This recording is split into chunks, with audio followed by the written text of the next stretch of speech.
ఆంధ్రప్రదేశ్లో కూటమి ప్రభుత్వం కొలువుదీరి నారా చంద్రబాబు నాయుడు ముఖ్యమంత్రిగా ప్రమాణ స్వీకారం చేసిన తర్వాత ఆంధ్రప్రదేశ్ రాష్ట్రం అన్ని రంగాలలో అభివృద్ధి బాటలో దూసుకువెళ్తూ ఉంది.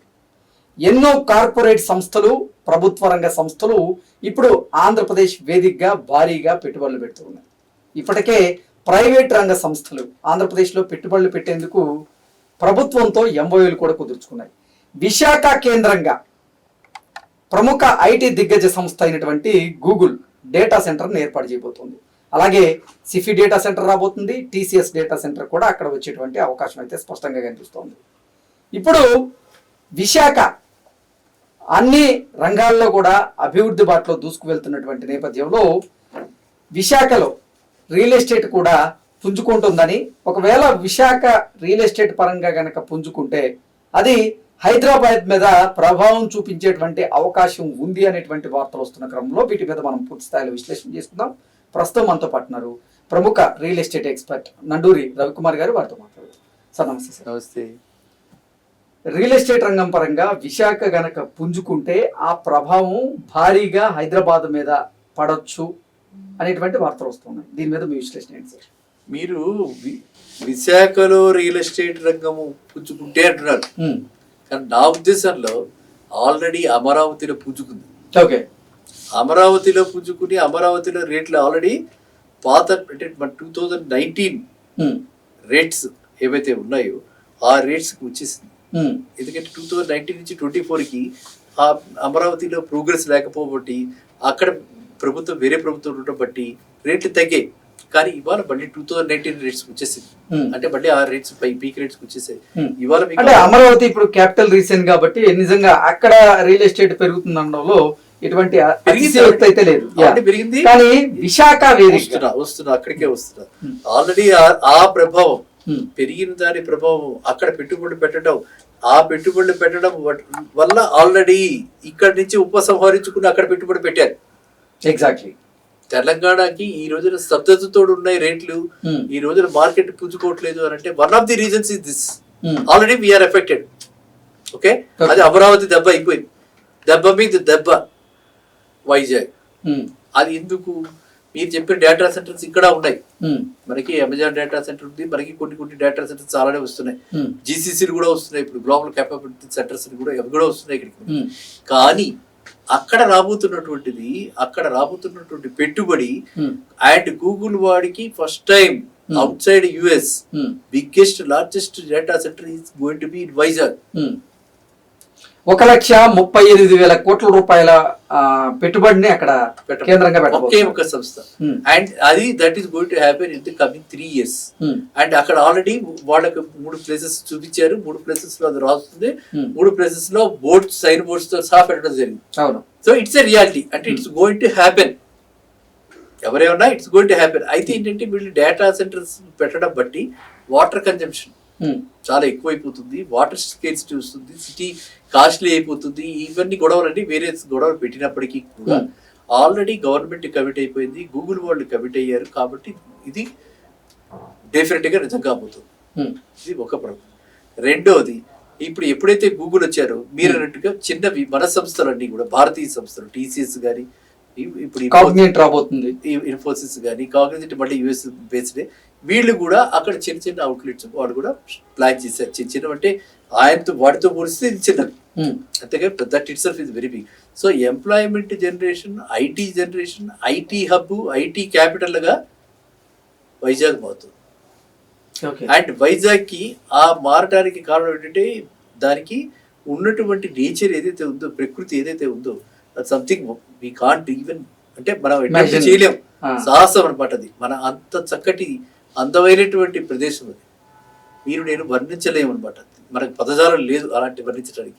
ఆ సిల్వర్ బీచ్, గోల్డెన్ బీచ్, ఆ కైండ్ ఆఫ్ ఉన్నవే ఇప్పుడు ఉన్నవి మహాలక్ష్మి టెంపుల్ దగ్గర, వైజాగ్ జర్నల్ సెంటర్ దగ్గర వాటికి ఉన్నటువంటి. సో అలాంటి ప్లేసెస్ చూసి అట్రాక్ట్ అయ్యి ఫారెన్ ఇన్వెస్టర్స్ అక్కడ ఇన్వెస్ట్ చేస్తున్నారు, ఆ క్లైమేట్కి ఇన్వెస్ట్ చేస్తున్నారు, ఆ ప్లేస్ని వాళ్ళు ఐడెంటిఫై చేసుకున్నారు. ఈ అన్నిటికంటే మించి మీరు ఒక పేరు చెప్పారు, చంద్రబాబు నాయుడు గారు.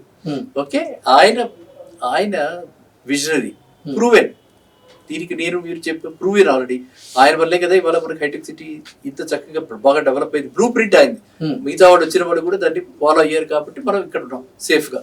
సో అదే విధంగా ఇప్పుడు ఆయన అక్కడ ఉండి బ్లూ ప్రింటే కాదు ఆల్రెడీ రూపుదాల్చేలాగా చేయటం అండ్ చక్కగా చేతికి అందొచ్చాడు. తండ్రిని మించిన తనయుడు నన్ను అడిగితే చాలా ఫోకస్ గా పనిచేస్తున్నాడు. And he is working only for the IT industry development, IT ఈ ఏరియానే ఆయన చూసుకో, ఐటీ మినిస్టర్ కాబట్టి అంతవరకే పరిమితం అయిపోయి. ఎగ్జాక్ట్లీ. అసలు ఆంధ్రప్రదేశ్ లో కూటమి ప్రభుత్వం కొలువుదీరి అంటే 18 ఏళ్ళు కావస్తుంది.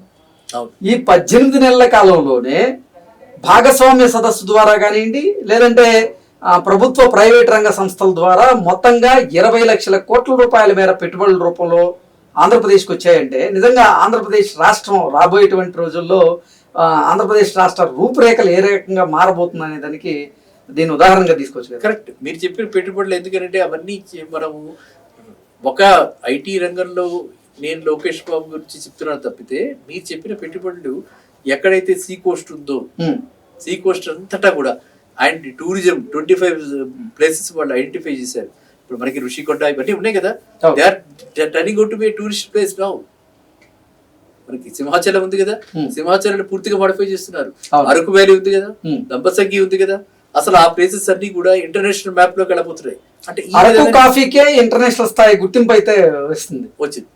సో ఈ విధంగా పెట్టి 18 months లోనే ఈ విధంగా ట్రాన్స్ఫార్మ్ అయింది.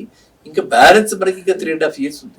ఈ 3.5 years లో ఖచ్చితంగా అట్లీస్ట్ గురుకుల డేటా సెంటర్ ఒక షేప్ తీసుకుంటుంది. సో డెఫినెట్ గా మీరు అన్నదానికి ఎక్కడైతే ఎంప్లాయ్మెంట్ ఉంటుందో, ఎక్కడైతే new employment already employment job ఉంది వారికి ప్రమోషన్ రావడం అది వేరే విషయం. ఫ్రెష్ గా న్యూ రిక్రూట్స్ క్యాంపస్ కి వాటికి ఎవరికైతే అవకాశం ఉందో అక్కడ ఖచ్చితంగా మనీ మైగ్రేట్ అవుతుంది. మనీ మైగ్రేషన్ ఫస్ట్ పెడుతుంది, వెనకాత జనాల మైగ్రేషన్ వస్తుంది, ఇన్ఫ్రాస్ట్రక్చర్ డెవలప్ అవుతుంది. నా దగ్గర ఉన్న డేటా ప్రకారం కూడా ఆల్రెడీ అక్కడ చాలా మంది ఇన్వెస్ట్ చేయడానికి ముందుకు వచ్చి చాలా మంది చేస్తున్నారు. దీనికి గూగుల్ డేటా సెంటర్ ఏరియాస్ లో మొత్తం భోగాపూర్ ఇంటర్నేషనల్ ఎయిర్పోర్ట్ దగ్గర నుంచి మొదలుకొని అక్కడ దాకా ఏదైతే మనకి ఆనందవరం చూపించారు కదా, ఆనందపురం దాకా తుర్లవాడ ఈ ఏరియాస్ అంతా కూడా ఇప్పుడు మీకు ఆల్రెడీ రేట్లు పెరిగాయి.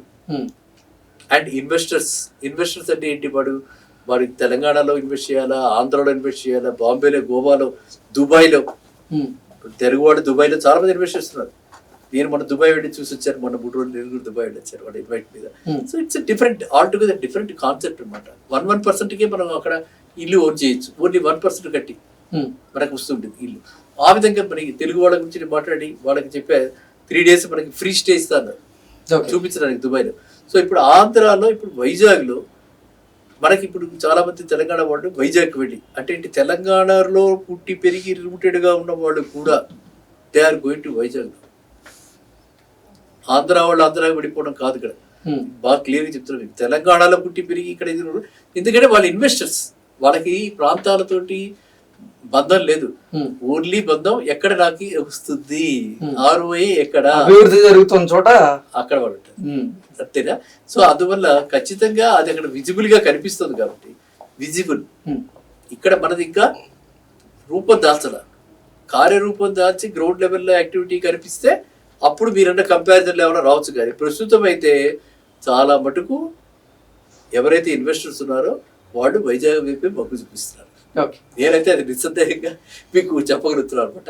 అంటే ఫ్యూచర్ లో ఎఫెక్ట్ పడుతుంది కాదు, ఆల్రెడీ ఎఫెక్ట్ పడింది అని నేను చెప్తున్నాను మీకు. అమరావతి పడింది దెబ్బ, అది లాస్ట్ ఇయర్ పడింది. ఇప్పుడు ఈ ఇయర్ వైజాగ్ భారీగా దెబ్బ కొట్టింది అంటారు. భారీగా దెబ్బ కొట్టింది. పెడుతున్నారు రియల్టర్స్ అంతా కూడా చాలా మటుకు అక్కడ వ్యాపారం చేసుకోవాలి కదండి, మళ్ళీ వెనక్కి రావచ్చు, అది వేరే విషయం. బిజినెస్ పరంగా, బిజినెస్ దృష్ట్యా చాలా మంది అటువైపు వెళ్ళడం జరుగుతుంది Vizag. Okay sir, thank you so much. Thank you.